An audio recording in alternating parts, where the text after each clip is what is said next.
Well, hello, everybody, and welcome to another episode of Meepleville Meets. And guess what? We have our first repeat guest. That's right. So joining us today, back to Meepleville Meets, please welcome Richard Rahdo Ham. Hello, Richard. Hey, everybody. How you doing today? Good to see you again. I'm doing okay, and I'm happy to be back. You are getting better and better with every episode of the show. I have to say, Tom Vassell and I were talking about it the other day. Just what a great job you're doing. Well, thank you. I really appreciate that. And I appreciate both you and Tom being on the show. It was very great of you to do that and support the show. And your video is number one. I mean, people just love it. Love to hear from you. You're a great guest. So one of the reasons I wanted to have you back, I noticed, is we had a fantastic discussion last time because you were wearing a shirt that said Black Lives Matter. And we talked about how you were supporting it. And I really appreciated the fact that you were putting that message out there because of your brand and all that kind of stuff in all your videos.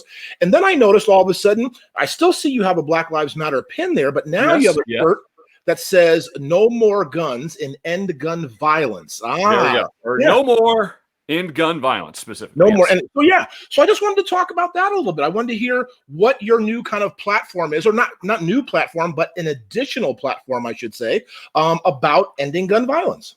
Okay. Well, actually, I mean, to me, the two are really interlinked in a lot of ways. And it is something, I started out last year when I was such a huge Andrew Yang devotee while he was still in the presidential race. And, so I started wearing mask shirts all the time.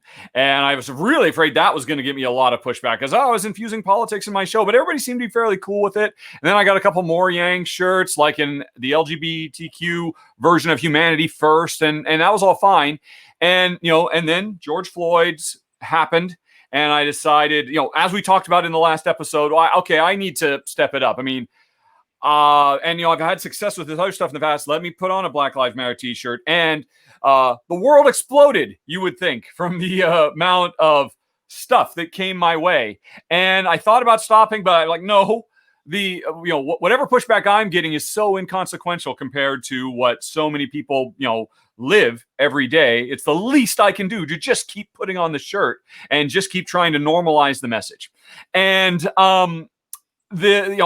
as I got more and more feedback, mostly positive, mostly overwhelming. Great shirt, Rahdo. We love it. And, that's always heartening to hear.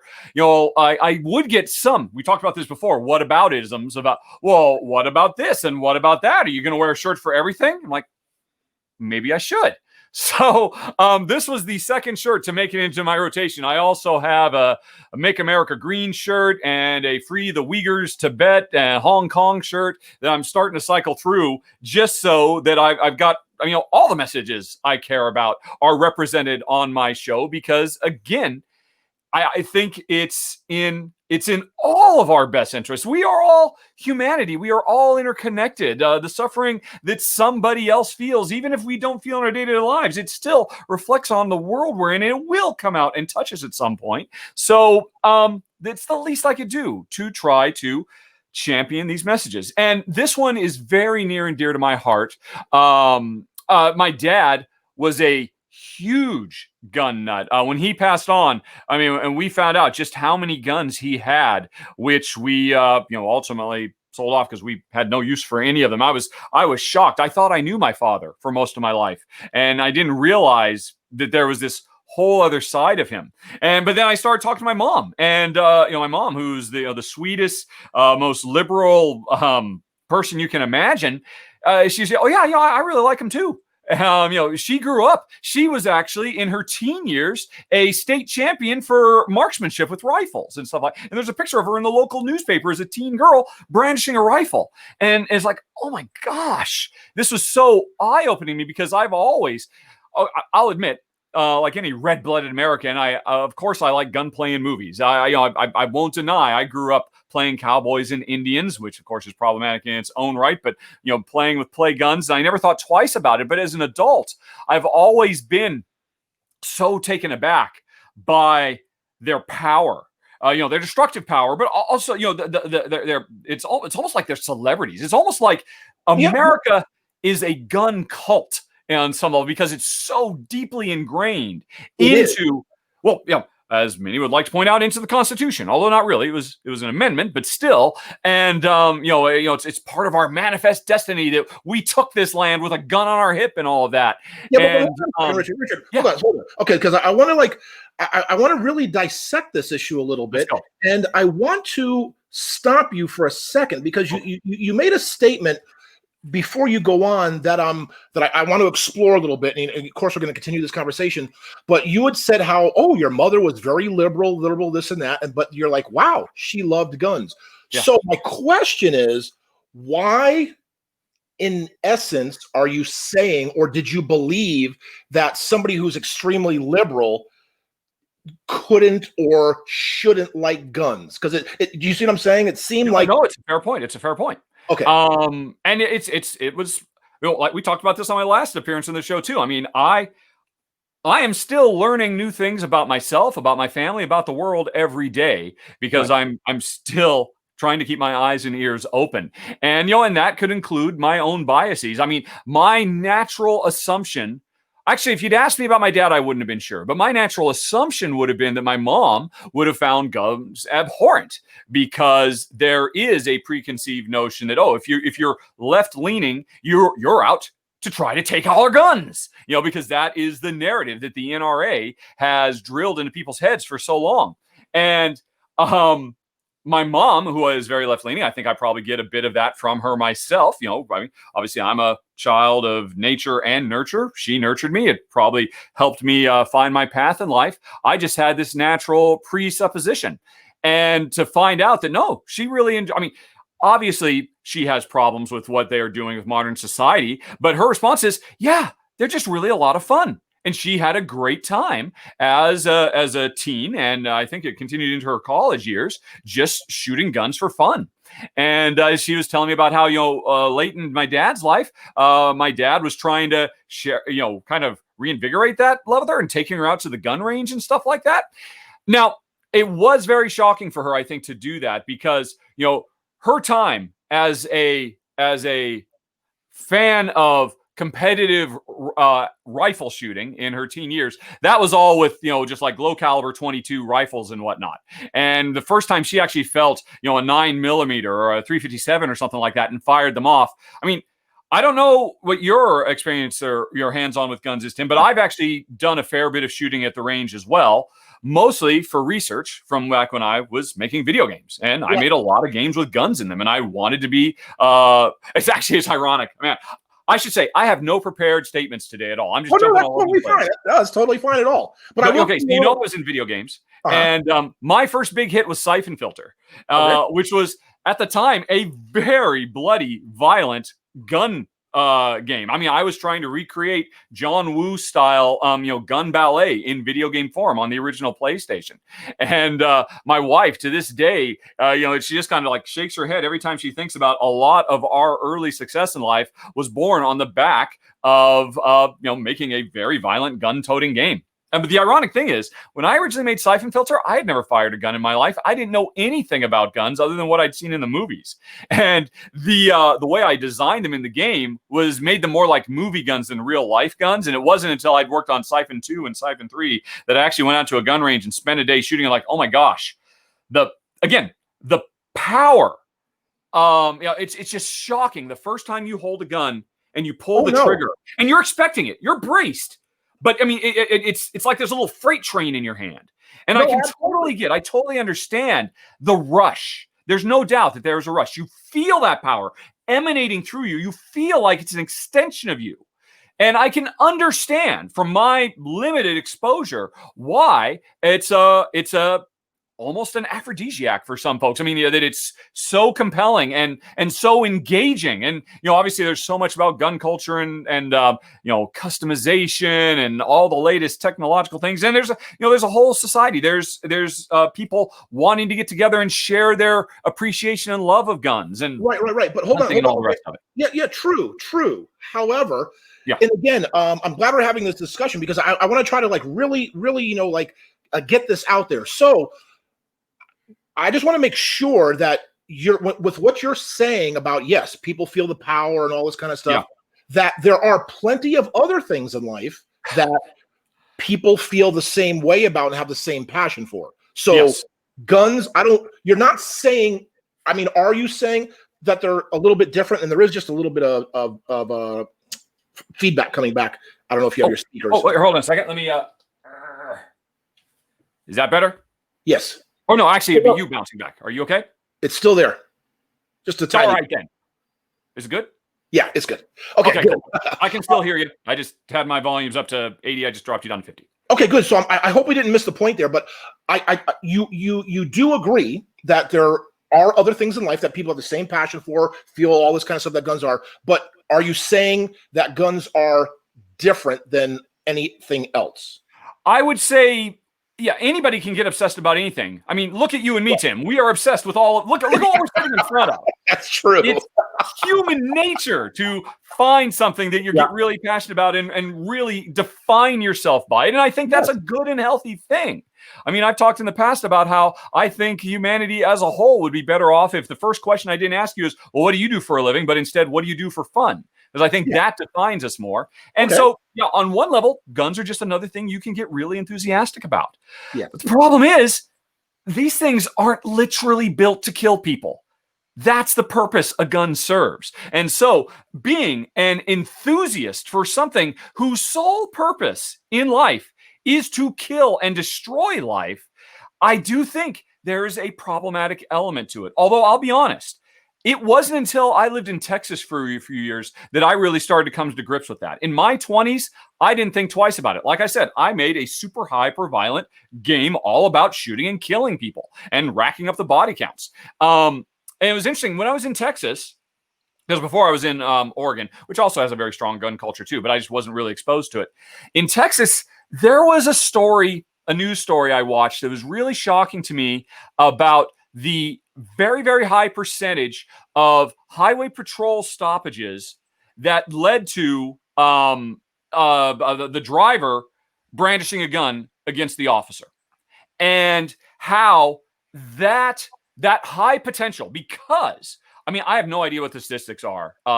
In a given state, is there a gun in one out of every 5 cars, every 10 cars? It's probably pretty high in this country. I probably should have done some research before I got on, but that it was changing the way, and this was back in the early 2000s, it was changing the way that law enforcement was going about their job, was approaching any kind of interaction with anybody, even if it was a little old granny or young men or black men or white men. It was across the board. It made them always approach the civilian who they are sworn to serve and protect with a twinge of fear that person might have a gun. Because in America, there's a decent shot of that. And over time, I think a sizable portion of the tragedies we see today, I mean, we are filming this on the 30th of August, just days after, what was it, Jacob Blake? The Jacob Blake shooting? Yeah. Yep. 7 times in the back, unarmed, just trying to get into the car with his kids, and at point blank range, shot in the back. My assumption is, at least in part, that is a tragedy born of the fact that those officers believed he's probably going for a gun. And whether he is or isn't, I can't take that chance. I have been trained to protect myself first. And how do I do that? With a gun. Right. Okay. And what we are seeing today is a culmination of literally centuries of our country's love affair like no other country in the world. So much so that it is enshrined in our founding document, or some would argue it's enshrined when in fact that's open to interpretation at best. And I think police, a lot of their behavior is explained by fear. There's other stuff going too. There is racism. There are socioeconomic issues as well. But a lot of it is just fear of us, because look at us. I could have a gun under this table right now, and it wouldn't be that surprising. No, I agree. Hold on a second, because we're straying a little bit off the subject. Okay, sorry. You're starting to go into like the whole police thing and all that, and we can cover that. We can definitely get to that. But I want to kind of make sure I stop you at certain points. Okay. And a lot of the time, a lot of the things I'm asking you, Richard, is because I want to make sure that we have an open discussion, because there are people on both sides, all sides, whatever. And I just want to, sometimes play devil advocate, add things, and because to have a nice discussion here. And I just want to talk about the point you said about how the gun was made to kill people or kill something, right? I mean, that was its. Yeah. I mean, However, strictly speaking, most of them are kill people. Yes, you could argue they're also made for hunting, but right. But the however, majority of guns on the streets today, that was not there, and that's not what they were manufactured. Right. But all I want to try to get to is we Yeah. shouldn't label all of guns or people who use them with that intent, because, for example, and tell me if I'm just way off base here, a car was invented for transportation, but now people use it to race and people to do that. So just because something was maybe invented for a specific purpose doesn't mean it has to be tied to that purpose. Yes or no? Sure. But at the end of the day, as you said, a car was built for one specific thing, for transportation. That is the sole purpose of a car. Now, a car can be weaponized, as we have seen. It can be turned into a killing device as well. But that is not woven into the DNA. Its sole purpose, its original purpose, I should say, to exist is not to kill people. It is an aberration of the purpose of a car to kill someone. It is not the aberration of the core sole purpose of a gun to do bodily harm. That's like, it's quite so inflammatory. I mean, because obviously a lot of people look at guns as, oh no, I don't want to kill anybody. I just need it for self-defense. There's a huge gamut. There's a wide range of views on this topic. And and this shirt, by the way, doesn't say take guns away. It just says in gun violence. This is a movement that was born by the kids in Florida. They really got it kicked off a few years ago.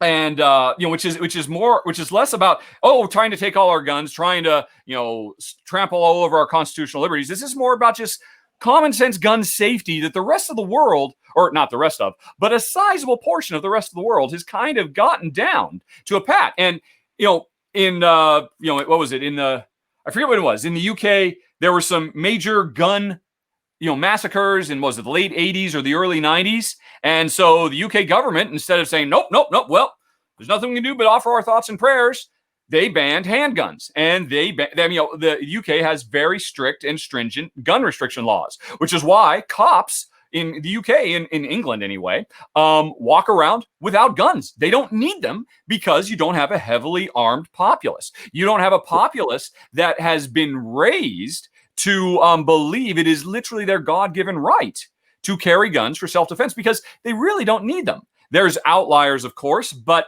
to me, that was a very sane response to an insane event. You saw the same thing happen in our lifetimes in Australia and in New Zealand as well. In Germany, there are all these other very prosperous countries faced with the threat of gun violence as guns become easier to get, become more lethal, with faster fire rates and more powerful ammunition and all that. As the industry has evolved, these countries have evolved to address it.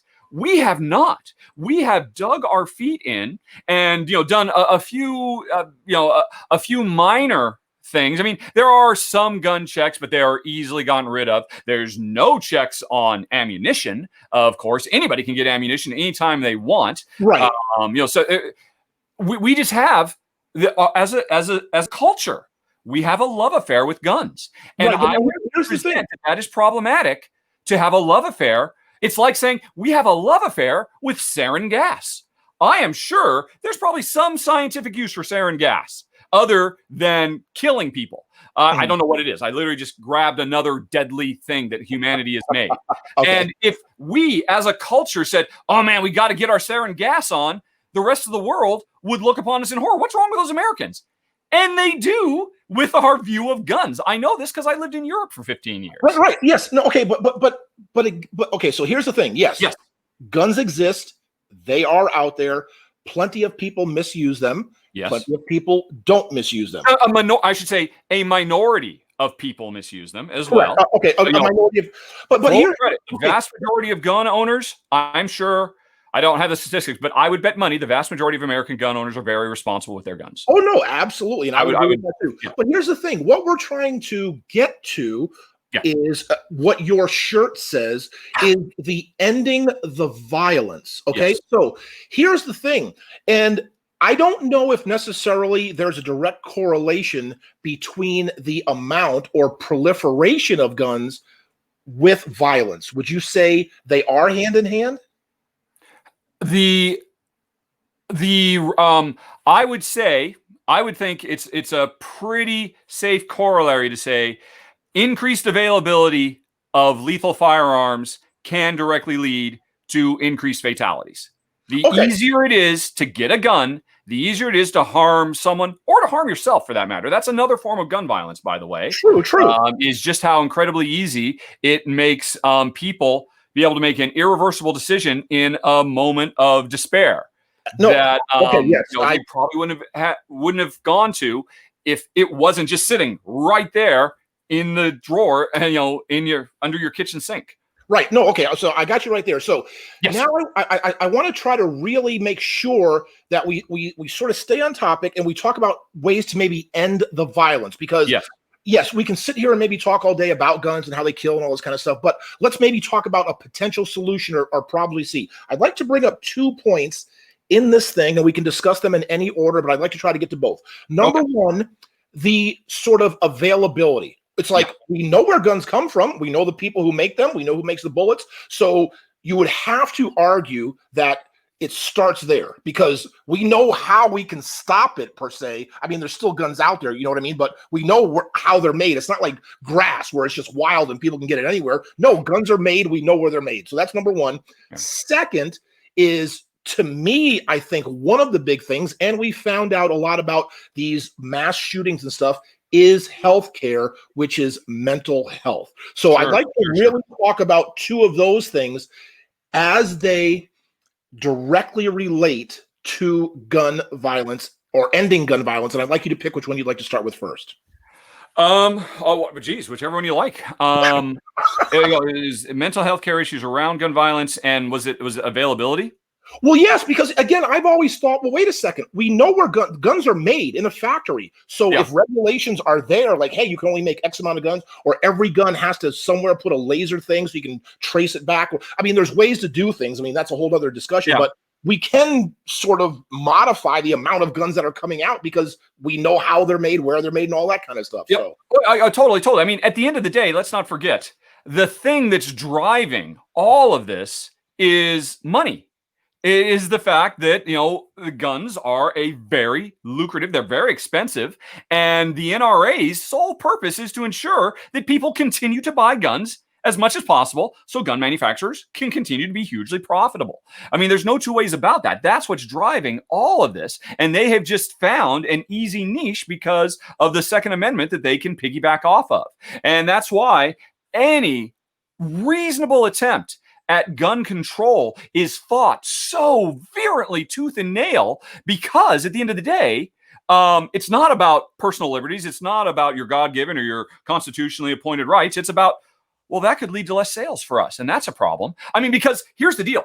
Gun manufacturers know gun ownership in the United States has been on a steady decline for decades. Since the 50s, it has been steadily dropping more and more and more. Or I shouldn't say the breadth of gun ownership. Fewer individuals own guns now than they did in 1950. Or at least, I don't know if that's true. That was true up to at least like, I don't know, the mid-teens, 2014, 2015. Maybe things are on an upward slide. I haven't seen stats in quite a while. But I remember being shocked by this, that in 2013, 2014, fewer individuals own guns in America than they did in like 1955. But at the same time that, that you say, oh, that's a healthy thing. That's great. More and more Americans are realizing they don't need guns to live their lives. Maybe they should spend that $200 or $300 or $500 or $1,000 on something that'll make their family lives better in other ways. That's fantastic.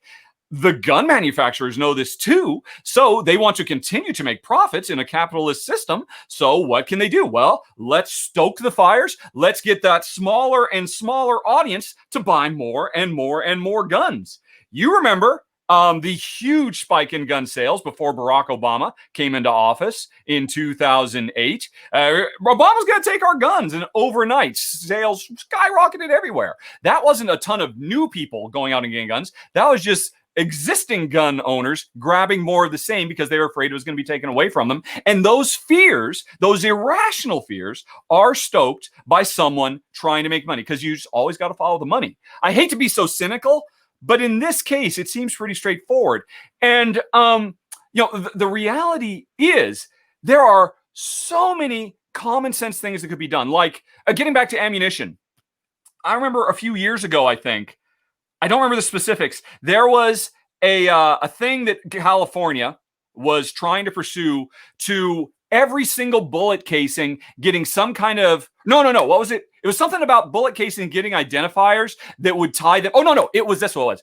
Every new gun was going to have to require a little bit of technology that when that gun fired, the ID of that gun would get embedded into the shell casing, so that it would be much more easy to track for law enforcement, the gun, and therefore the registered gun owner of every shot fired. And the argument against that was, it's a slippery slope. That's one step away from taking our guns away. And it's also, that's passing more cost onto the gun owner, because, of course, this extra tech would make guns a little bit more expensive, which to me is like complaining about that we charge more taxes on cigarettes, which are such a huge contributor to the overall health costs of the country. Well, yeah, if you want to smoke, you have to pay a little bit more because you're making yourself and everyone else around you sick. So the fact that the NRA would so fight tooth and nail against such a common sense, that's just cool technology that they can do that. Every bullet can be traced back to somebody who owns that gun. And that's not necessarily the person who fired the gun or whatever, but still, that's amazing. And they would fight against that because at the end of the day, that fights against their bottom line. And at least that's my opinion. And that's what drives it. Right. Prohibition in America, we tried prohibition back in the roaring 20s. And we proved with whichever, was it the 18th Amendment, I think, that said, okay, nope, alcohol is done. It's bad for us as a society. That clearly didn't work. If people wanted it, they went out and got it. And all that happened is you criminalized behavior. Right. I would fully agree that it would be foolish of the federal government to think that we could issue any kind of prohibition on guns en masse in this country. Right. But that simply wouldn't happen. And that would just criminalize ownership of guns. And I don't think any lawmaker is pursuing that agenda because it's just out of touch with reality. That shit won't work in our country. Right. But even as something as simple, they now have technology that can register, can be installed in existing guns so that only the owner of a gun, based on a palm grip, not fingerprints, but an actual palm grip, only the registered owner of that gun can fire the gun. Why would anybody be against that? How could anybody argue against that? And yet the NRA, and therefore, because the NRA says it, really diehard gun advocates, and also the RNC, fight tooth and nail against that. And to me, that's just common sense. If we have the technology to do that, and that could lead to directly saving human lives, why wouldn't we?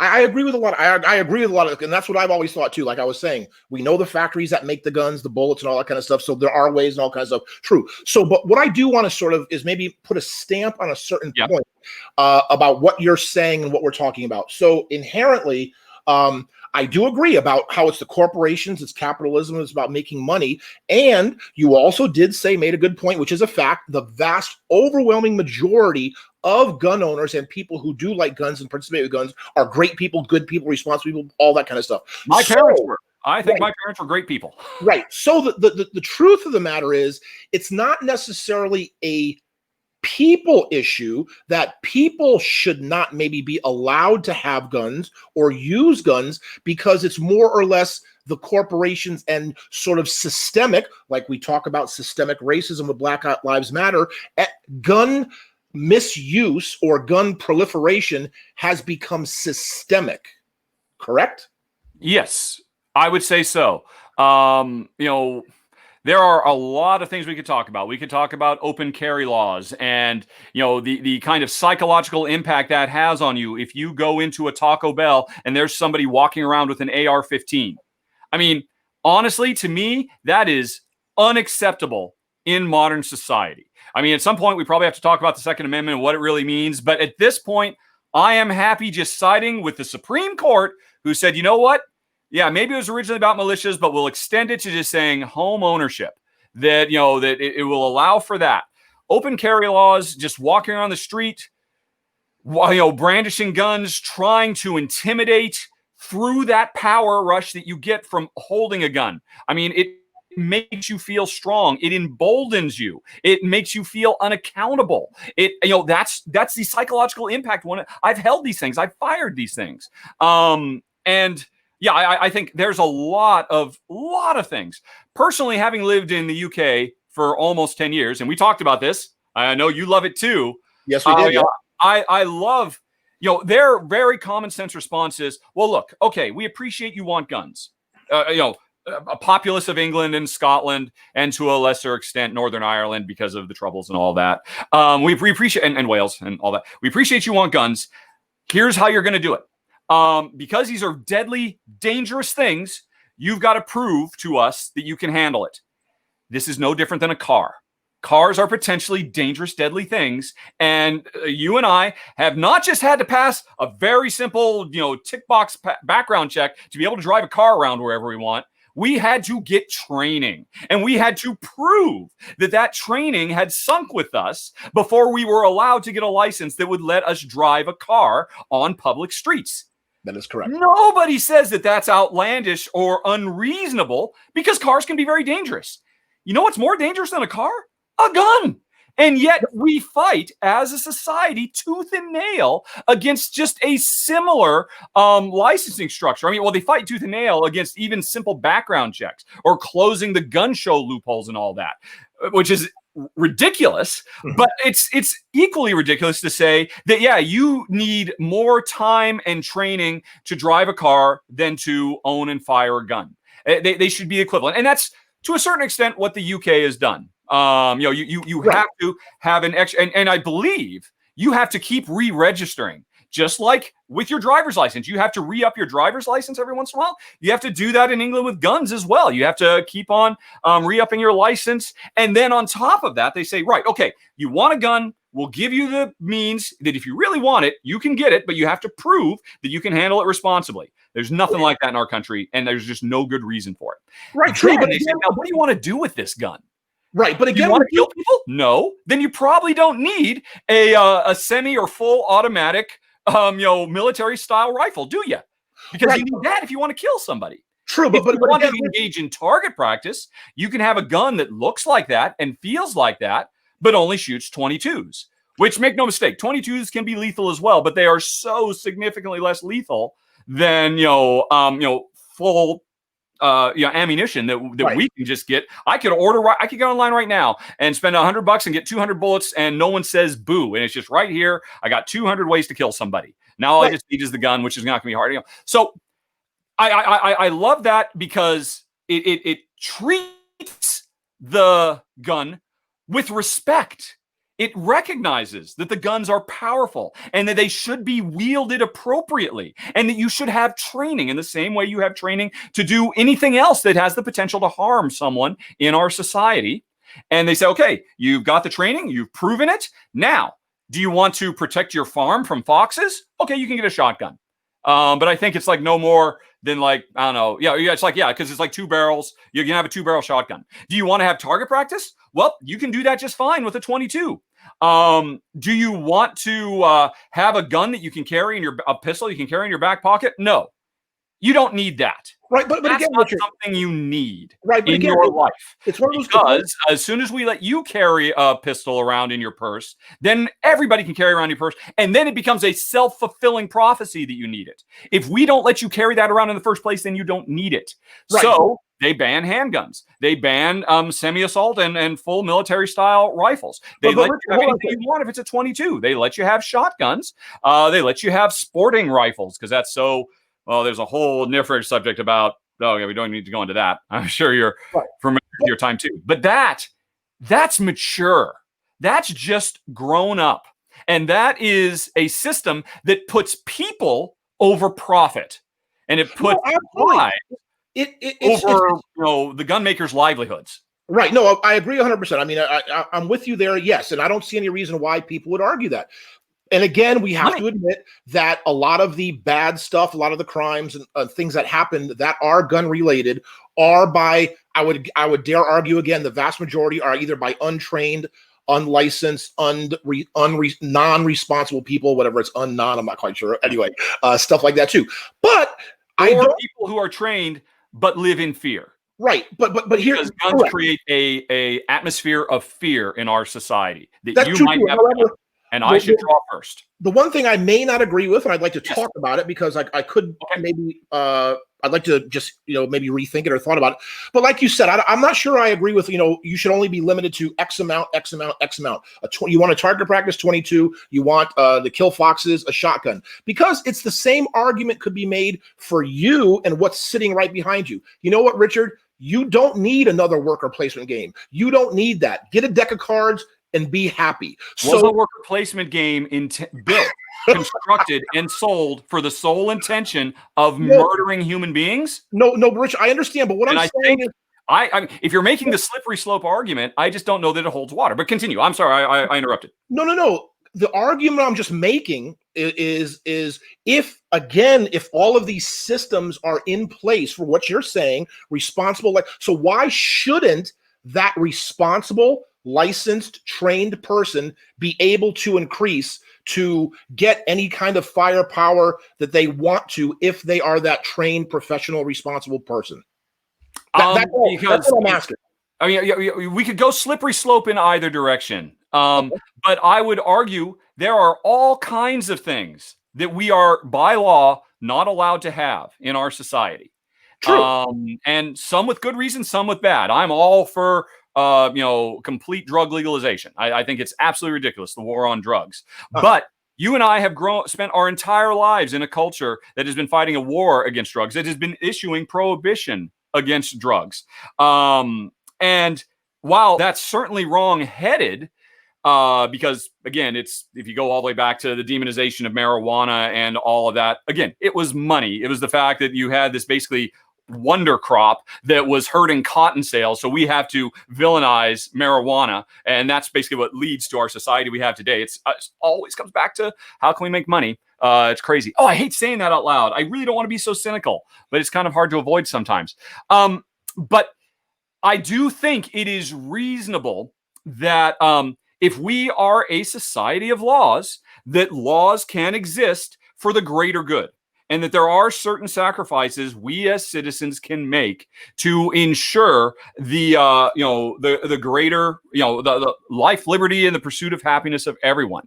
And if the federal government could make an argument for the existence of worker placement games leading to direct human pain and suffering, I'd be open to the suggestion that, maybe no household should have more than 3 worker placement games. You can't make that argument, but it's very statistically easy to make that argument for heavy killing machines, because that's the fundamental difference. And so when people make the argument that, hey, I need something for hunting, for recreational sport, you know what? That's great. Get your 22 or get your long rifle, your bolt action long rifle. That's what the UK does. If you want to go shooting, then be a real hunter and just use your slow bolt rifle. And because that's keeping society safe, that you would have a very hard time turning that on your fellow citizens with any level of efficacy like what we have today.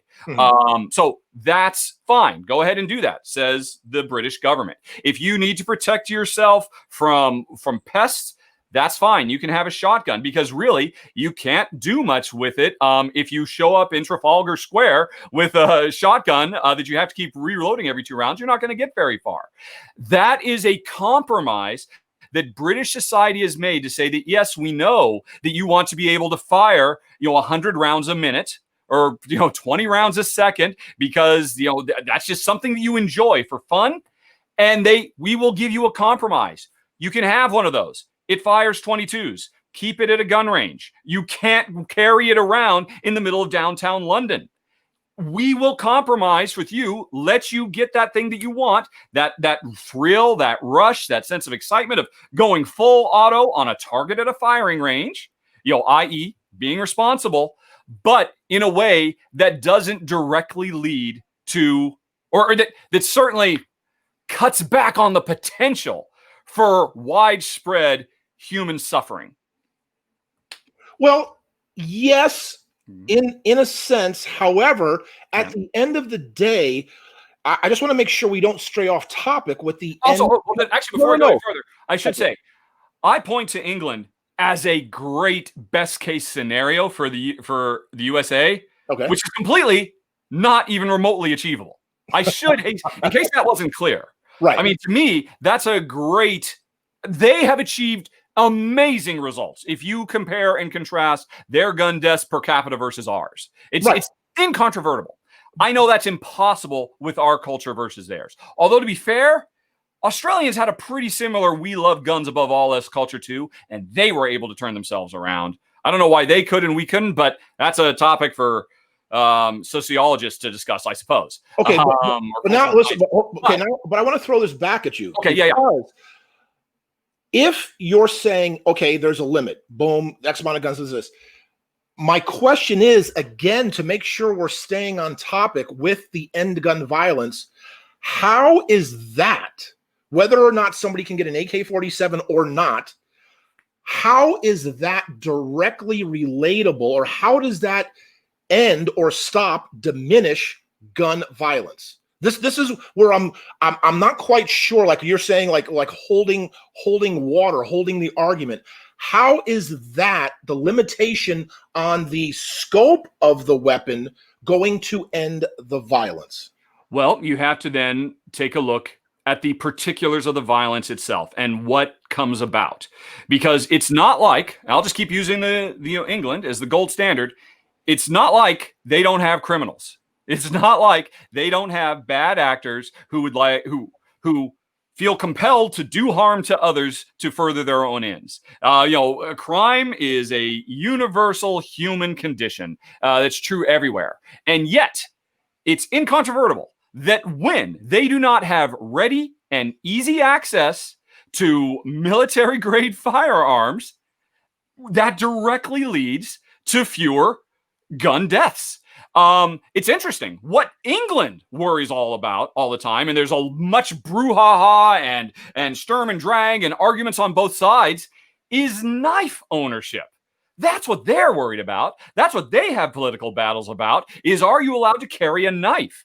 And I would put it to you, in the case where you identify a bad actor, be they British, be they American, be they Bangladeshi, whatever, it's immaterial. This is human nature.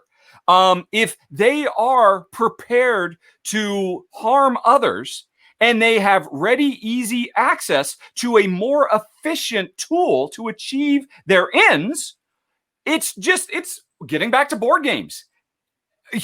All of human progress is striving towards efficiency.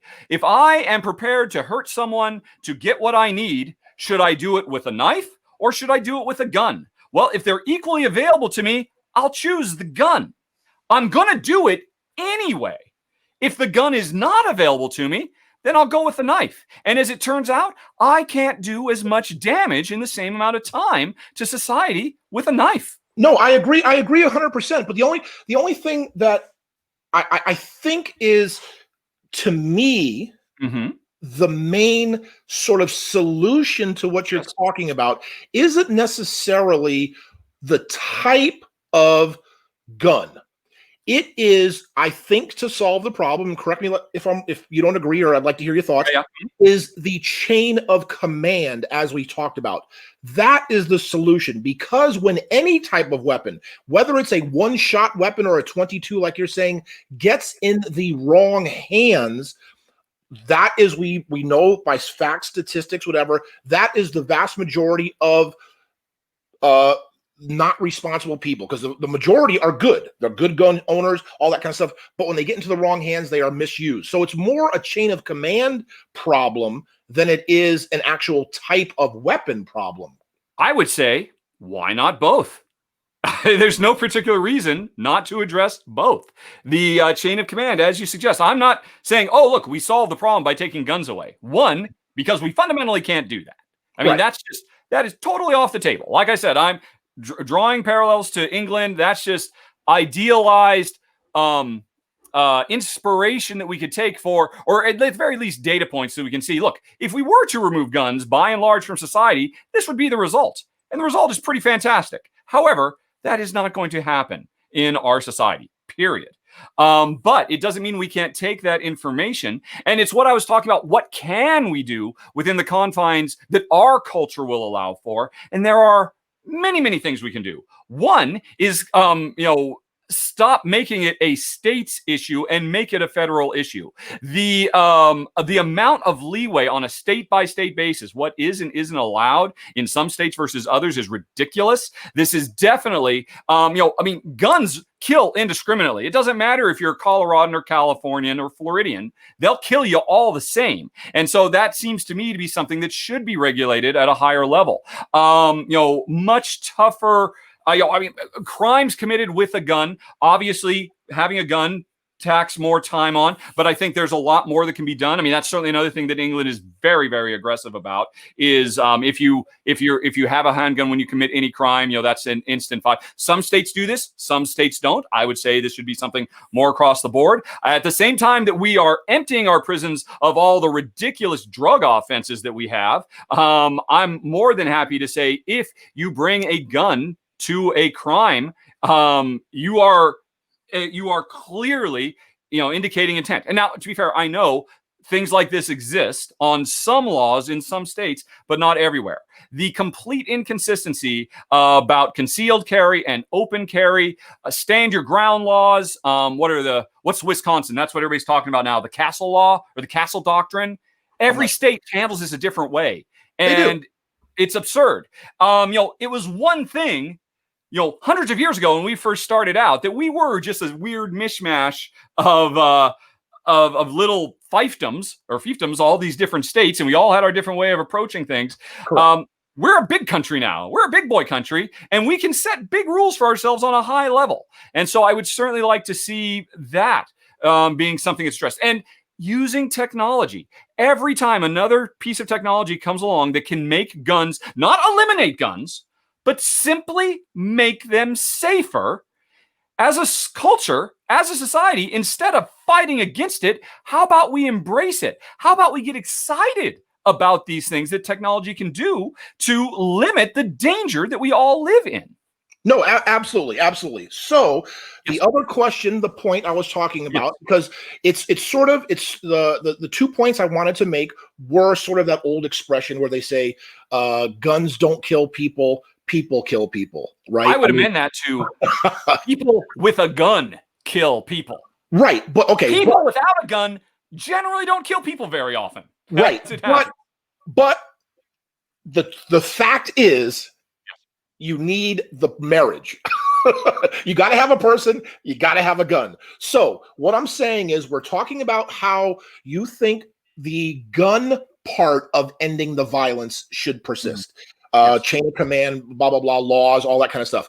Now let's move into, because you sort of brought into it, so it's like a good transition, into the people part with mental health. Because again, it's the same statistic, you would say. And again, I'm sorry, folks, I don't have the number. I don't know if you do, Richard. But again, no. I would dare say, I knew we were going to talk about this. I thought about getting up and getting a whole bunch of statistics. You don't need to, it's just so depressing.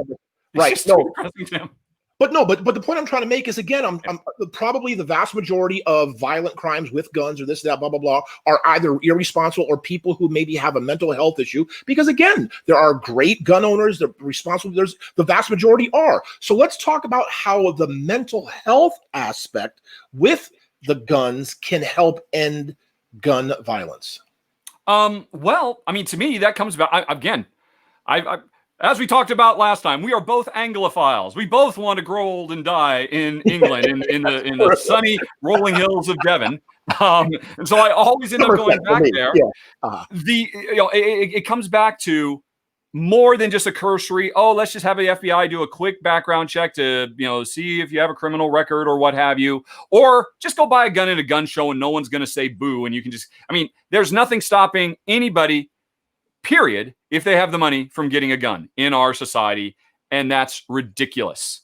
I cannot go out and get what other deadly weapon can I just go out and get? I mean, yes, I could go out and get a bow and arrow without having to prove that I am authorized to use it. But what other tool do we have in our lives that has such an incredibly high lethality rate that you can do so much damage so easily and so fast that we do not ensure people have to prove and reprove over and over again? Like I said, the closest thing I can think of in our day-to-day lives is cars, that they are actually responsible to be able to wield that great power.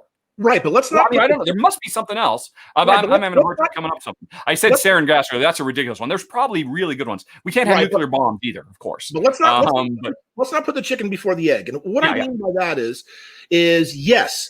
How about you saying how people can go to gun shows and all that kind of stuff and get guns and blah, blah, blah. However, you got to think that person who is doing that has grown up and they're at least a teenager, let's say 18, 20 years old. So again, let's make sure we stay on this point about ending gun violence with the mental health. What if a lot of these people in their growing up formative years, I'm not saying they all had, bad family lives or whatever, but maybe the mental health is part of that. So as they come into adulthood, Richard, they maybe not feel the sense that they need a gun or want a gun or to hurt or whatever it is. But that's what I'm saying. Before we get to them purchasing it, what about all the way up to that point? I completely agree. We could do a whole nother show on this, but our society's disdain for mental health and people who would actually seek help as a form of weakness is a really big cultural problem. It's something that I think on a generational level is starting to change. You and I mean, I'm looking at you. You must be in your 50s, I'm guessing? Absolutely. Yeah, I'm 56. Yeah, me too. We grew up in an age where we were still told, I can't speak for you, but I was told, boys don't cry, men don't cry. If I had a little son today, I don't think that's a message that is necessarily drilled into their head anymore. That it's okay to be open with your feelings. It's okay to be honest about things that cause you grief. I think every time I see people railing against PC culture, political correctness, to me, being politically correct is just you being polite. Just you acknowledging that the power of your words can impact somebody else. And you know what? I could get my idea across with this particular phrase, which could cause mental anguish to somebody, or I could get the exact same idea across using this other one. And so why not use the one that doesn't traumatize somebody, that doesn't trigger past events they go through, that doesn't make them uncomfortable or feel unwanted? Why am I shamed and called PC or a social justice warrior if I just want to refer to somebody by a gender neutral pronoun? Oh my gosh. Okay. Don't get off topic. Do not in any way, shape, or form imply that gender issues or mental health issues at all.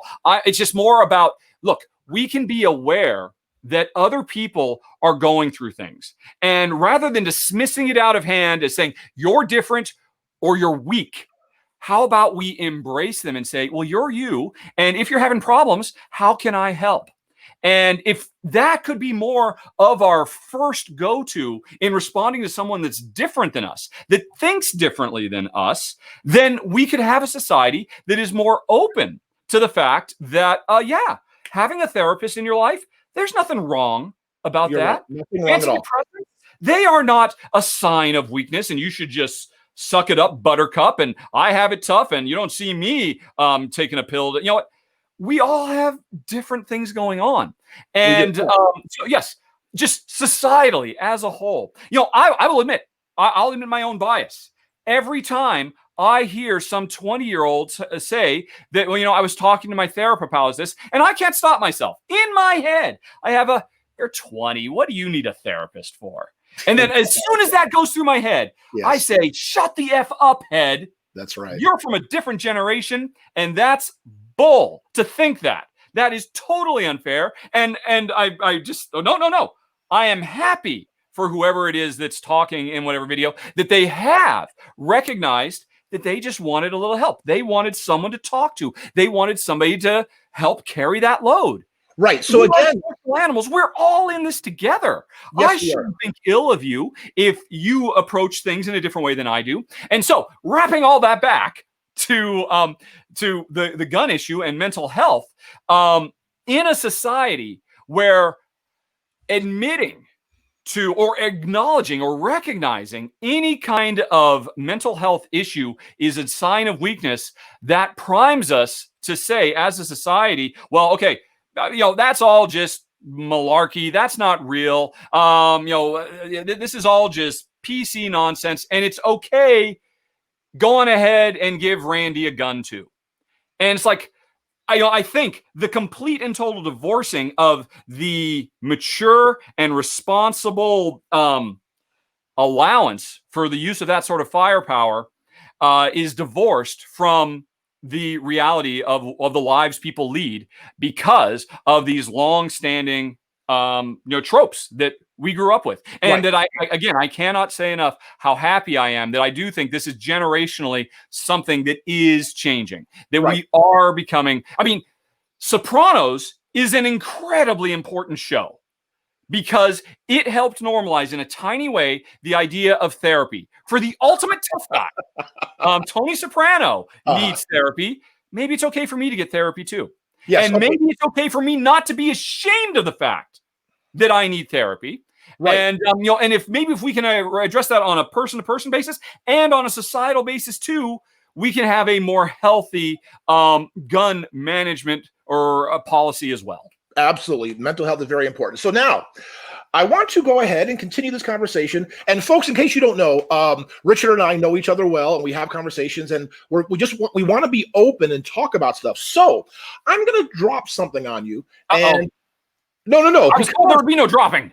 Here it comes, folks. Oh, no. Get ready, Richard. Here it comes. I'm about to drop the hammer down on you because I am going to be the person, say, watching this show who may have this thought.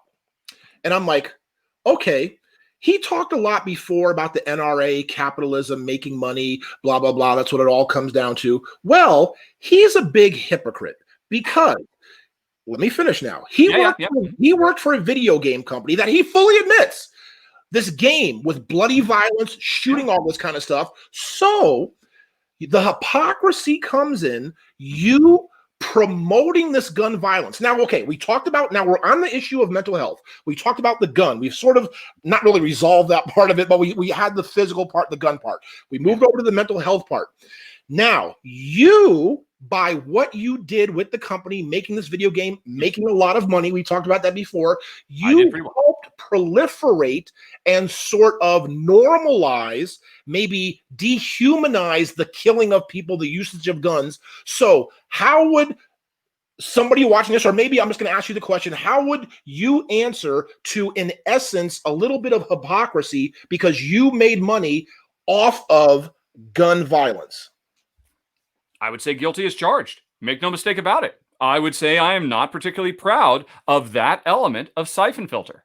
And later on in my life, Brink too. Now, obviously, I was in the video game industry for 20 years. So I am very well versed in the topic of, do violent video games directly contribute to increases in violence? And that has been repeatedly disproven that there's anything that, when someone is playing a video game, even an excessively violent video game, or for that matter, watching an excessively violent movie or whatever it might be, that even from incredibly young ages, even from near infant ages, we have the ability, psychologically and mentally, to distinguish fantasy from reality.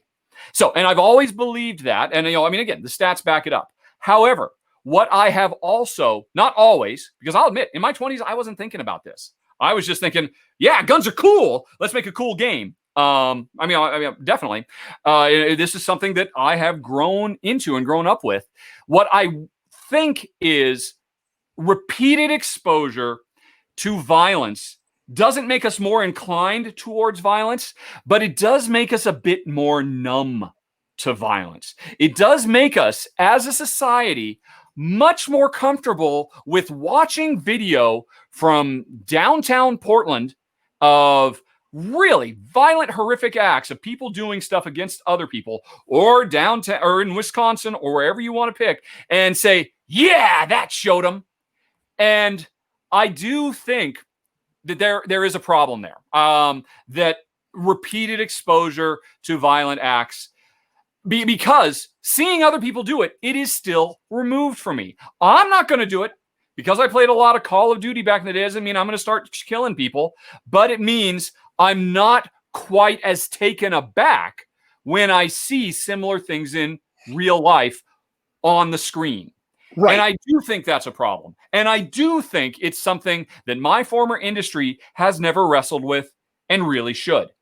I spend a lot of my time in my videos about board games railing against publishers who introduce problematic content in their games with in an immature way. Just including dark subjects like colonization without contextualizing them for the audience, so the audience has a better understanding of.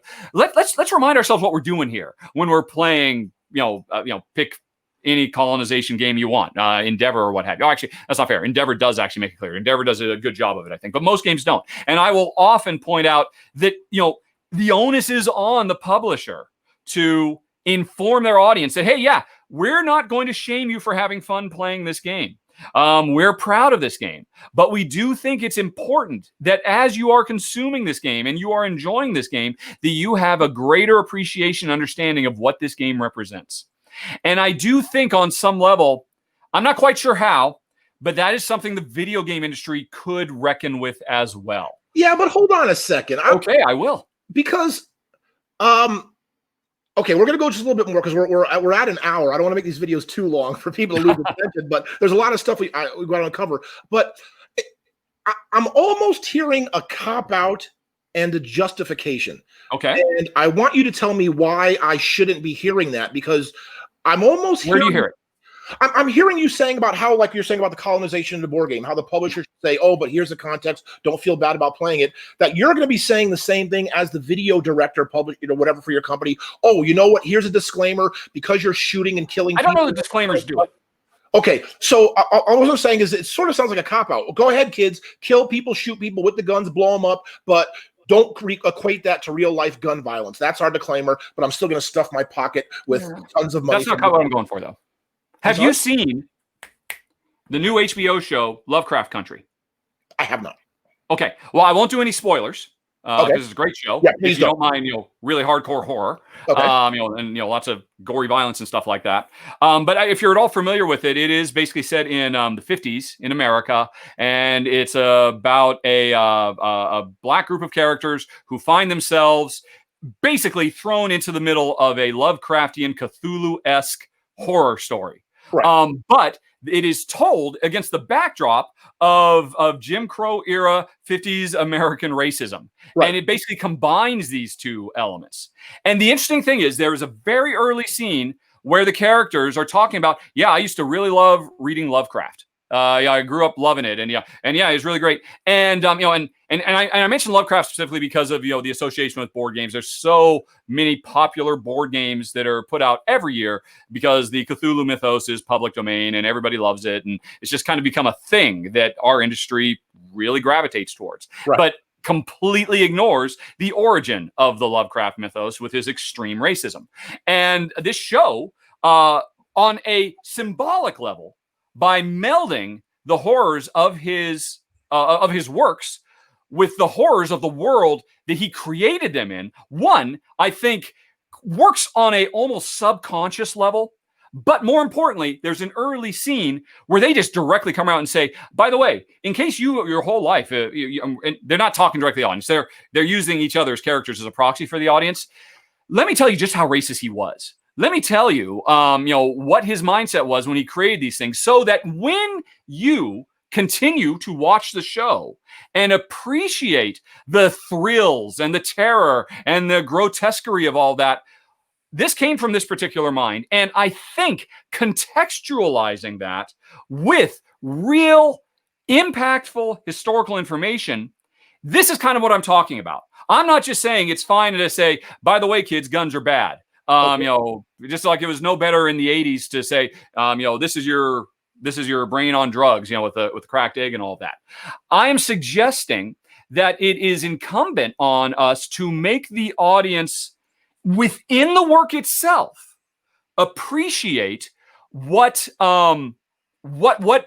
their actions what their actions do in their virtual world and how that translates to the real world. Yes. I'm sorry, Richard. I mean, okay. I sort of hear you justifying. I mean, and what I mean is justifying what? Well, here's what I mean. I don't know what's it called? Shine, your video game, or what was it called? The original was Siphon Filter. Siphon Filter. I'm sorry, but I did see. I know what like a Grand Theft Auto is, right? About you pull people out of cars and you shoot them, I guess, and do stuff like that or whatever. Yeah. I still don't know if you've answered the question. At least for me. Okay. I don't find the justification for the gun violence in video games. I don't see the correlation, what you're talking about with the Lovecraft thing. To me, it still seems like people are saying, okay, you know what? We're going to portray these images of people shooting and killing using gun violence, making it a play form, a play art, and we're stuffing our pockets, but we're against gun violence. I still don't feel you've answered that for me. Well, my answer to that is, let's see. I want to try and get this right. Okay. So I'm trying to think it through instead of just, I tend to spout the first thing that comes in my mind, in all honesty. Repeat that for me again. That there's too wide a gulf. I mean, so are you suggesting that there should not be guns in video games? And then if I suggest anything other, because I'm kind of, I definitely want to address it. I'm suggesting to me, yes, it sounds like a little bit of hypocrisy because on your part, because here you are saying there's this organization, the NRA, the gun companies, making money, lobbyists, stuffing their pocket. That's all it's about. Yes. But you are producing an extremely violent video game of people using gun violence, but yet you're still stuffing your pockets, but you're against gun violence. I already admitted I was a hypocrite at 20, although I wasn't. My 50-year-old self compared to my 20-year-old self, it is true. I have evolved on these issues over the remaining 30 years. Okay, so in essence, you would feel... I wouldn't make Siphon Filter the same way if I were making it in my 50s as I did in my 20s, if that's what you mean. But as far as culpability... would you accept the fact that a video game company who maybe makes games and promotes the gun violence and shows that, because that leans towards mental health, is the exact same culpability towards an organization like NRA or a gun company, because they're both contributing to equal sides, the physical gun and the mental health, the person part, the gun and the people, because you need them both to act. They're both culpable, yes? Culpability. I don't think Siphon Filter directly led to any deaths. I do not believe I am personally responsible for the death of anybody because I made a video game, if that's what you mean. But I do believe gun manufacturers do have blood on their hands, especially because they go out of their way to try to make their guns more efficient and better killing machines for the sole purpose of being better at killing. And they fight tooth and nail every attempt to try to limit that lethality. And because of that, there is culpability. They are knowingly putting people in harm's way.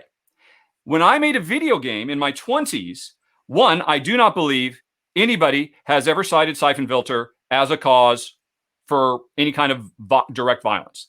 And gosh, I can certainly tell you, if that ever were to come to, and this would be even at the height of my braggadocio 20s, if it ever came back to me that were to have happened, that would have rocked me to my core and probably changed the entire course of my life, quite frankly. And like I said, over the ensuing 30 years, I have evolved on it. Like I said, I could imagine making a Siphon Filter today that still featured gunplay, but that did it in a way that... it's tricky. I'm not quite sure. It would require experimentation. It would require artistic expression to at once to help minimize that numbing effect, which I believe is definitely something that can happen, that it can numb you to the effects of violence you see on TV, to try to address that without sensationalizing it. Because certainly what you could do is say, oh, you know what? Let's just show you what every single bullet does. So you could do that. But then, that would just kind of titillate even more, like a Mortal Kombat. I could also say, hey, every time you kill somebody, let's now cut to their family and let's show you their wife and kids or their husband and daughters or, all the pain and suffering. Let's give you, and I'm not saying that's reasonable because obviously no one's going to want to play that game. But here's an example. Years ago, one of the last games I was going to work on before I left Texas to go to England. Wait. Let me stop you for a second. No, because I really want to talk about this one game that was going to be very violent, and I was very excited about. But we'll come back to it. No, because again, like you just said something that, because to me, because you said nobody's going to want to play that game. So it's kind of like if you water down and you take out all the violence and you take out all that. No, I wasn't saying that. I was saying leave the violence, but then literally interrupt the violence every 30 seconds with a 5-minute cutscene showing the effects of that violence. That means no one will play the game, or they'll skip the cutscene, and therefore that attempt to try to address the numbing factor would fail. That was my point. But let's take out what you have right on your shirt. Let's take and for a reminder, this is why I have on my shirt. Correct. Let's take out the word gun. All right. Okay. And violence. Yes. So I don't see how the justification there is by having a violent. What am I justifying? The violence. I am justifying violence. Correct, because there is a. When did I do that? What did I say that justifies violence? No. I'm saying about these video games that's what their core is, violence. When did I say that I justify violent video games? In what way did I say that? Because if I said that, or I inferred that, or I implied that, and you inferred it, I was not speaking clearly. No. I'm saying by making them and promoting them and designing them, that is in essence, which I don't do anymore. Which you don't do anymore, but it's still done, and you did. Also, I'm trying to make the point that that is a contributing factor because it doesn't. Don't you think it's very impressionable on the young people that, again, take out the word gun, but just the violence, how these video games. Okay, yes, it's the same thing I'm talking about. I believe, although as far as I know, there are no studies that back this up. So this is pure subjective hypothesis on my part, based on my own life experiences. I believe there is a numbing effect to indirect violence. I believe that being a huge fan of boxing or ultimate fighting, and just watching it religiously and following it, or professional wrestling for that matter too, which obviously is cartoon violence, but it is still real violence. Mm-hmm. I don't believe that makes the consumer of that entertainment more likely to go out and do violence in real life. I worry, with actual no statistical backdrop, but I worry that it does make them more comfortable with the existence of violence that is kept distant from them. That the more they see repeated, the more they consume violence, the more they're like, well, you know what? The violence on the news, that's really no different than the violence on the TV show or on the sports. It's all the same, or in the video game. And I believe that's true. I do not base this on any fact. This is just my life experience. I believe that to be the case. And I believe the creator of these entertainments, I'm not saying they should stop doing it. I would be the first to admit, Die Hard is one of my top 5 movies of all time. I love Die Hard. And I would not want to see it watered down. I love it for the titillating thrill. I love it in part for the violence. I will not deny that. It's kind of hardwired into our monkey brains that it fires endorphins as we see these things happen. It's just nature.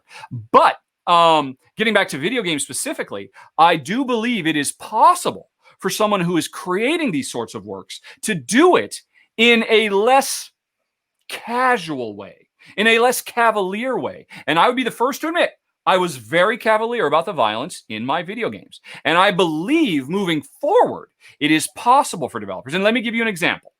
Before I left Texas to go work on Fable, the last game I was going to work on was called John Singleton's Fear and Respect. I basically spent several weeks in South Central Los Angeles hanging out with John Singleton, as did several members of our team, spending a lot of time in black neighborhoods, talking to gang members, talking to, victims of violence, going to all these places, getting tours from experts and really digging deep because I was super excited about the fact that we were going to try to make Boys in the Hood for the video game industry. Okay. And how better to do that than literally work with John Singleton?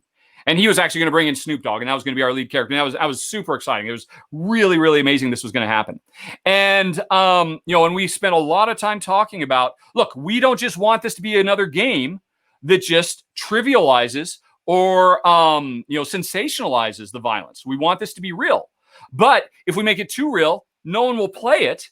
And therefore, any lessons learned, any moral that we try to get through is lost. So how do we illustrate that? And one of the ideas that actually came from Laurelin, who was actually the lead designer on what was it? Not Full Metal Jacket. Oh, anyway, this is ancient history. But Laurelin had a really cool idea of the opening of the game starting with a fatal encounter between a police officer and a gang member. And this plays out right from the get-go. And the game itself rewinds twice over the course of the game to tell the story of how that gang member got to that moment and how that police officer got to that moment. And we would pursue it less as a shooter type game and more as a kind of a choose your own adventure sort of experience. And that was kind of the pitch. And I was very, very excited about that. And it wasn't that the game would exclude violence. We would still have violence because it would have been part of either of these characters' lives. But by actually trying to contrast and compare these two characters, obviously the underlying message would be how they are more alike than different. And how ultimately what seems like just another little titillating moment of violence in a game is an incredible tragedy.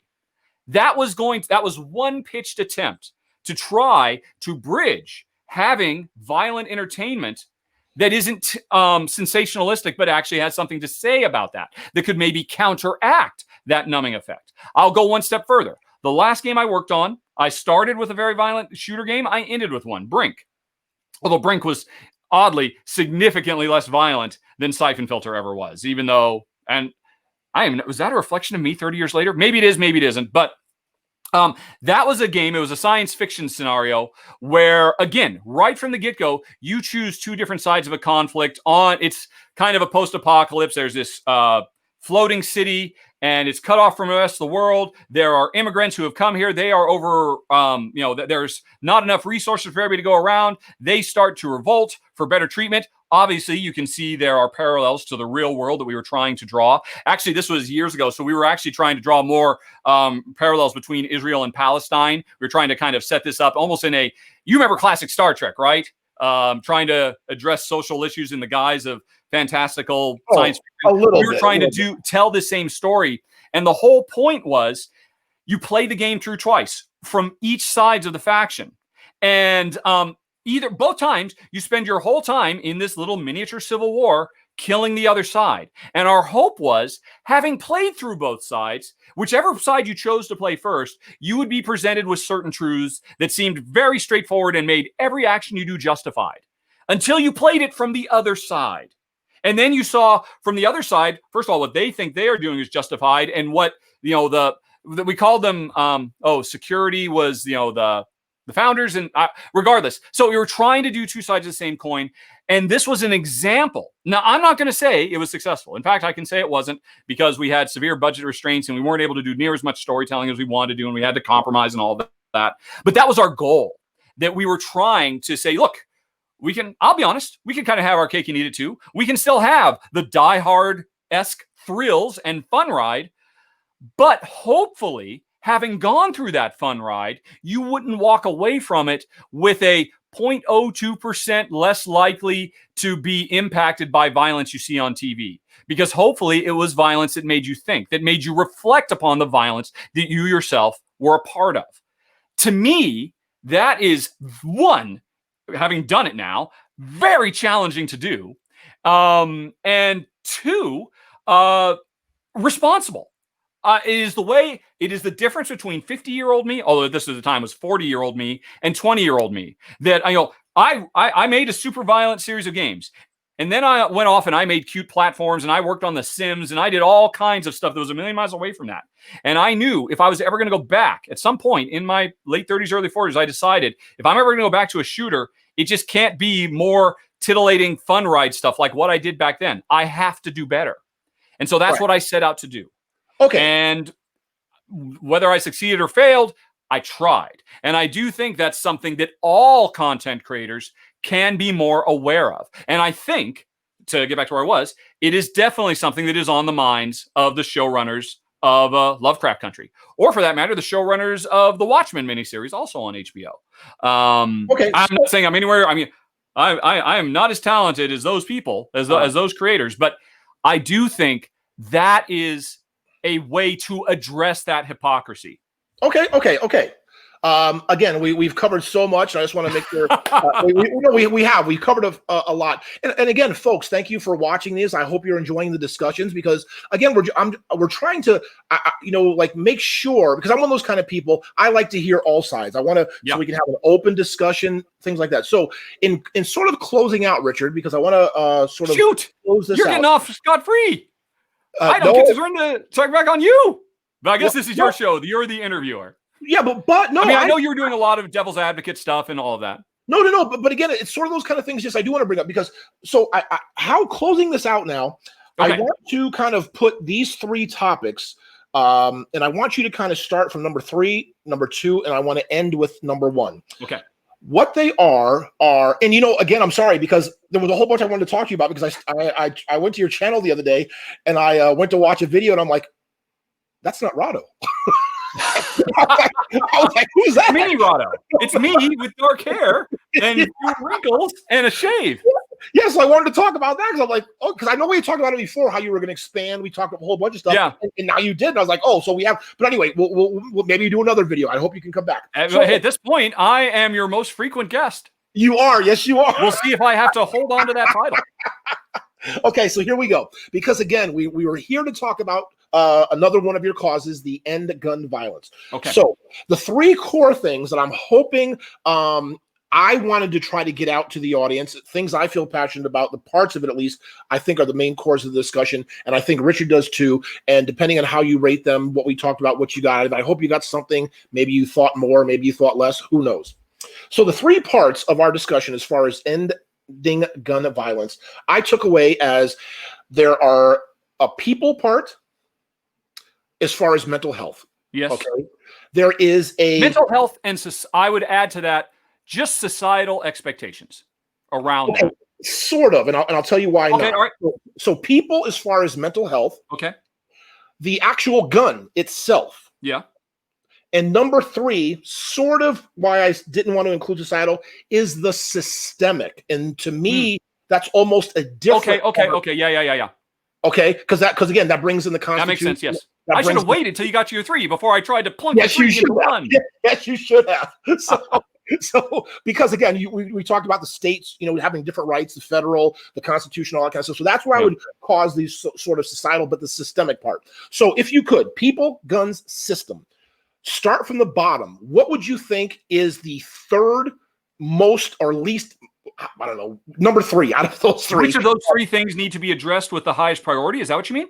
But yes, but go from 3 to 1. Yes. Oh, rank those in terms of I mean, obviously all of them, but still, of course. Yeah, I mean, obviously we want to walk and chew gum at the same time, but still, prioritization is important in any endeavor. Right. So, and also, not only that, Richard, but I also sort of want you to put a and for lack of a better term, an elevator pitch or kind of just a summary on those 3 things as well. So number 3. Honestly, I'm going to say, wait, am I doing lowest priority to highest priority or highest to lowest? Lowest to highest. Lowest to highest. Okay. Oh. And again, you're right. It's easy to do the highest one. Yeah, it's tough to hard to. All right, but okay, but nope. I will play your game, sir. Let's see. Lowest priority of addressing of those 3 arbingers. I think, across the board, it is going to be, I'm going to prioritize most highly where you can get literally the most bang for the buck, which, by the way, there's just another example of how gun culture permeates everything. Half of all our common phrases have to do with shooting things.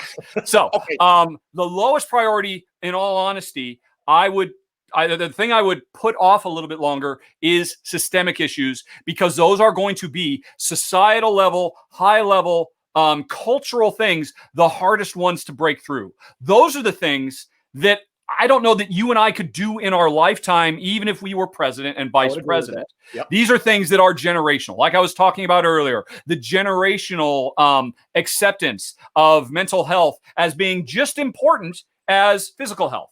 So the systemic stuff, I'm not saying that there aren't lots of things to do.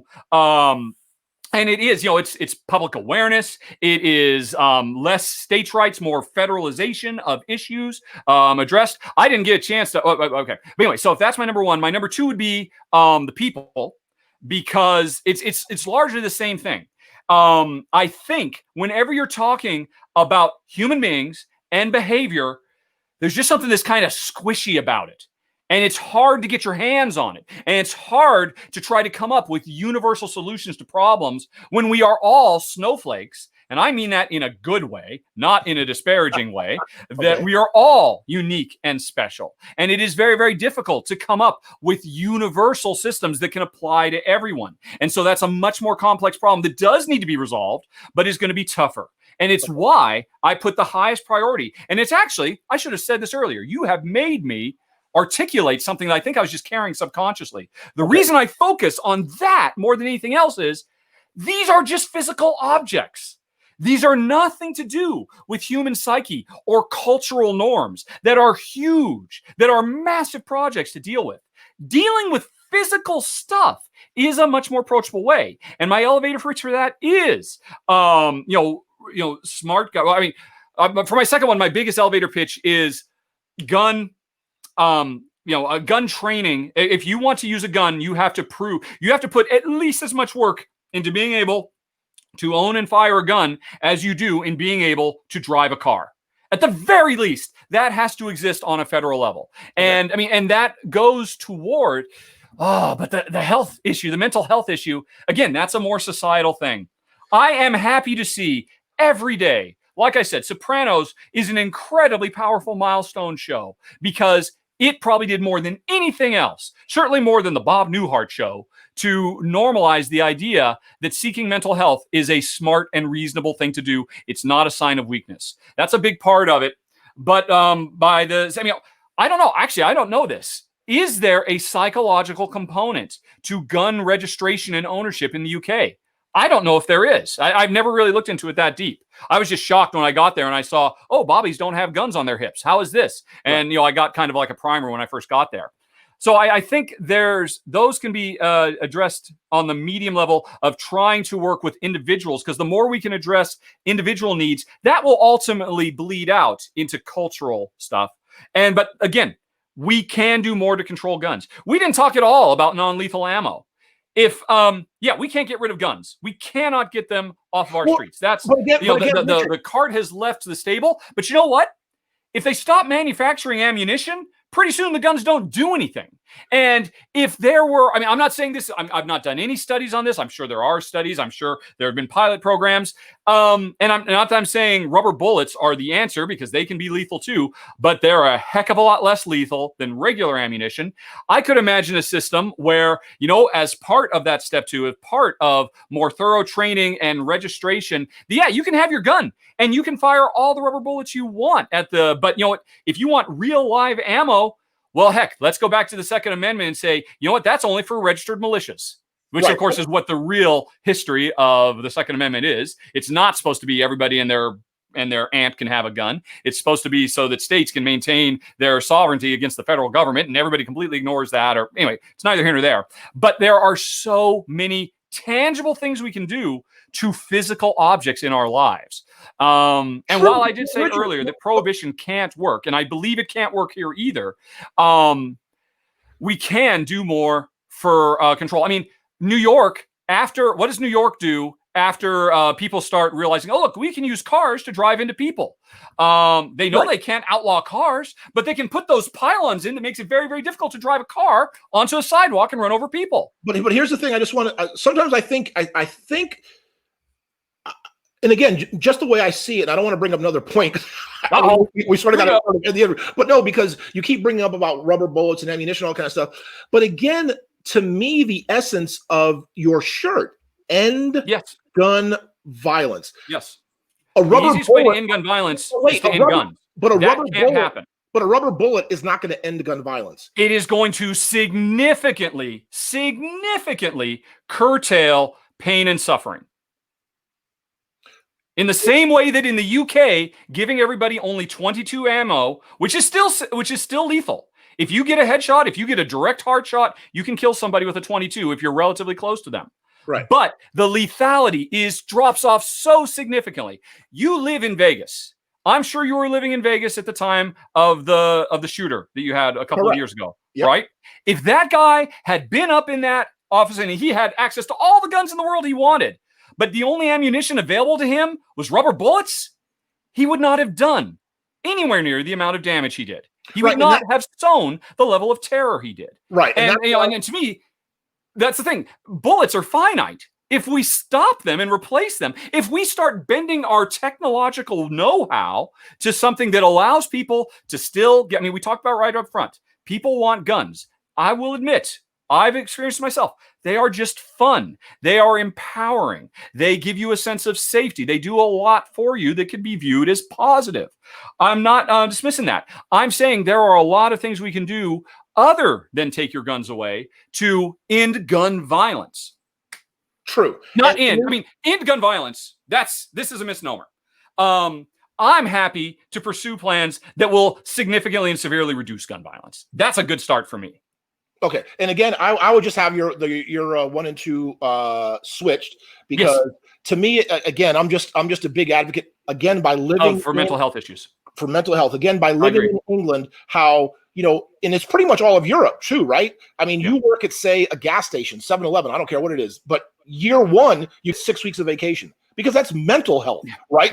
So that's a healthcare issue. So to me, I think if Americans or America did more with healthcare than things like gun violence and all these kind of stuff would. Hey, I'll take it. I don't mean to. You made me prioritize. I want to do all 3 at once. Of course. I won't argue against that. You're entirely right. That gets back to societal norms, expectations. And just giving everybody a breather. Not for nothing. What can help with this more than anything else? Anything else?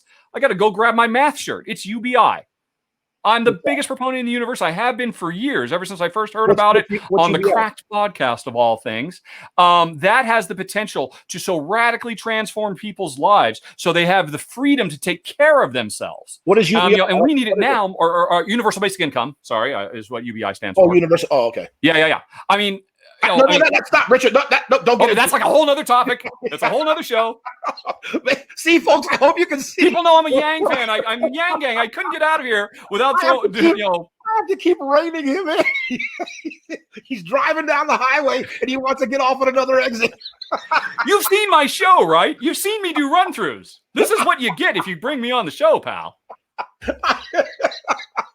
It is. And it's fantastic. And again, that is why you are, I don't know, I was looking at a couple of things today, number 2 or 3, as far as the most influential viewed board game reviewer in the world. Thank you. I do okay. I don't know. I'm up there. And again, you don't have to be humble about it, but this is a fact. That's what I was reading. You get that many views, you are that influential, and because people do like you, they do relate to you. And again, whether or not they agree with you, I like the fact that you are willing to accept it, to listen, to talk, and do whatever, and put yourself out there and really put forward the kind of things you believe in. But Richard, thank you so much. It's always a pleasure. And again, we're going to have you back. Where are we at? Oh my gosh, an hour and a half. Jeez, I know. That's what I thought we were getting close to an hour or so. Yikes. But that's why you got to come back, because again, I want to talk. And again, it can be a while, because I know you're very busy. If the audience will have me, let's wait and see what the response is. No, of course they'll have you. And again, so here, I think this is what you sort of have to and need to do, because you can't just necessarily wear a shirt, in my opinion, and make people or your audience decide what your thoughts are. You see what I'm saying? I think it's almost imperative for you to sort of let people know your feelings for the message you're trying to deliver. So no, that's like a step 2. The reason I wear the shirts is I do think if every single board game reviewer wore a BLM shirt, and it just became de rigueur. It just became not just standard. If everybody would openly, proudly, express their solidarity with the ideals of the Black Lives Matter movement, it gets to a point where, well, that normalization leads to, it's just normal, and I think it can change hearts and minds. But I agree, that's not enough. That's why, in closing, folks, in case you'd like to hear some more of my blatherings, go to http:// I'm sure you'll put this down in the show notes, blm.rahdo.com. Because ever since I started wearing my Black Lives Matter shirt, I've started getting so much pushback, so much interest, that I basically created a very long list full of pictures, basically outlining all my thoughts and kind of doing a frequently asked questions. Right. So, and I just have that at the ready to hand out, blm.rahdo.com. After this, who knows? Maybe I'll need a gun.rahdo.com one as well. Right. Yes, and not only that, people, you do put this up on podcast too, because you told me before, right? You'll take I did that for the first one. If you're cool with me doing this again, this will go on my podcast stream, which is a very popular podcast. Perfect. Rahdo talks through. There you go. You have a lot of ways to see Richard about board games, about social issues, about a whole bunch of stuff. But in closing, Richard, thanks again so much. I'm really glad we had this chance to talk. I'm glad I got to hear your thoughts. And this was very informative. This was really good, and I really I look forward to these. These are enjoyable. So I gotta say too, I mean, I just doff my cap to you. I mean, you are not just talking the talk; you're walking the walk. You are getting people to come and talk to you and talk about some things that maybe go a bit beyond the remit of a show called Meeple. And I think that's amazing. I think that's fantastic. And because I know I've talked to you about this, that you have taken inspiration from others and realized, well, I can just sit on the sidelines or I can step up and do something. And I mean, it's amazing. I'm not giving down anything, but I'm just so proud of you. I'm proud to know you. Oh, well, thank you. Thank you. I mean, it's incredible to me. I appreciate it. Yeah, because we are a community, and it's a board gaming community. And like we said, people, this is part of life. The gun violence, Black Lives Matter, all these things are part of our life. Yeah. So they need to be talked about and discussed. Well, thank you, Richard. And thank you folks for joining us again for another episode of Meepleville Meets, and we'll see you again soon. Take care. Bye.